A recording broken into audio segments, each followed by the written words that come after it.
انا الباشمهندس هاني كنت خليك في الاتحاد الافريقي. كل مره بترجع الاهلي برضه بيرجعك تاني ويطلعك بره منظومه الكره المصريه. بص يا سيدي، لو انت مش متابع اللي بيحصل في موضوع الاهلي والزمالك، فالاهلي قرر ينسحب من مباراه الزمالك وقرر ان هو نوعا ما يضرب كرسي في القلوب بالنسبه للقمه بتاعه الدوري المصري. هتقول لي ايه اللي حصل؟ هقول لك الموضوع سهل وبسيط. اتحاد الكره المصري قرر ان هو يعمل قرعه لماتشات البلاي اوف بتاع الدوري. ما هو الاتحاد المصري قال لك هنعمل دور اول، وهنعمل الدور الثاني هيكون عباره عن 9 فرق هيلعبوا على الفرق اللي بتاخد الدوري والاول والثاني، و9 فرق تنزل تلعب على الهبوط. تمام تمام. طب معلش، هنبدا المرحله الحاسمه بنقاط جديده؟ لا، هنعمل احنا نظام جديد. كله هيطلع بالنقاط بتاعته، وكله يطلع حتى لو الفرق 5 و6 نقاط، والفرق اللي طالعه ما عندهاش ولا نقطه من تحت عادي. نظام عبيط كده واهبل، والناس قالت ماشي. المهم ان احنا نكمل ونعرف نلتزم بالنظام ده. الاتحاد المصري اتفق مع الانديه اللي زي الاهلي والزمالك وبيراميدز ان احنا هنجيب حكام اجانب. ليه نجيب حكام اجانب للماتشات الكبيره؟ عشان حكامنا بيعكوا.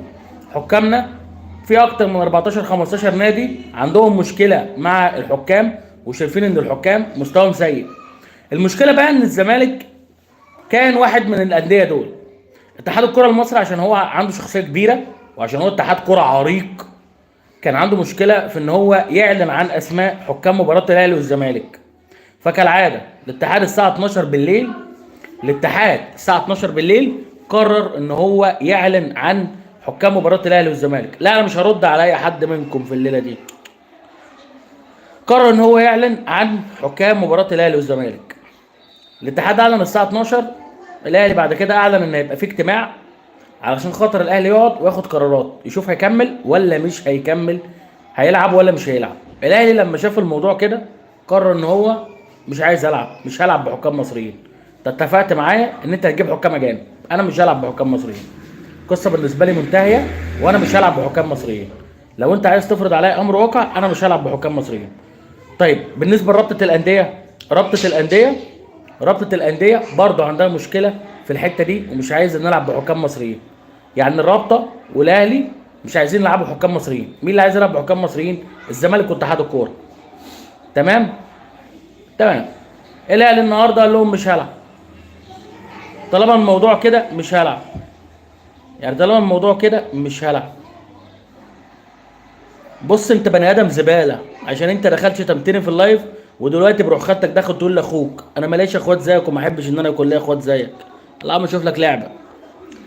المهم، تعال نرجع تاني للحوار اللي احنا كنا بنتكلم فيه، وهو موضوع الاهلي وموضوع موضوع رابطه الانديه. الاهلي قال لهم ان احنا مش هنلعب. رابطه الانديه والاتحاد المصري نزلوا على الصفحات بتاعتهم ان كده كده الماتش في ميعاده. اللي هو بص يا اهلي، اضرب دماغك في الحيط. خلاص يا عم، اضرب دماغك في الحيط. الراجل اللي يشيل بقى في الاخر. والموضوع لحد دلوقتي محدش فاهم فيه احنا رايحين على فين. بس انا كاهلاوي انا مع مجلس اداره الاهلي، الا في حاله واحده، لو هنتراجع. ما ينفعش انك تتراجع. ما تجيش تقول لي مصلحه الكره المصريه، ما تجيش تقول لي اصل مصلحه الكره المصريه بتقضي ان احنا نرجع نلعب الدوري. لا لا لا لا لا لا. انت النهارده بالقرار اللي انت عملته ده ما خسرتنيش ماتش، انت خسرتني الدوري. الحاله الوحيده اللي انا كمشجع اهلاوي ارضى بيها انك تفور الكره المصريه، تطير الرقاب اللي بتدير الكره في مصر.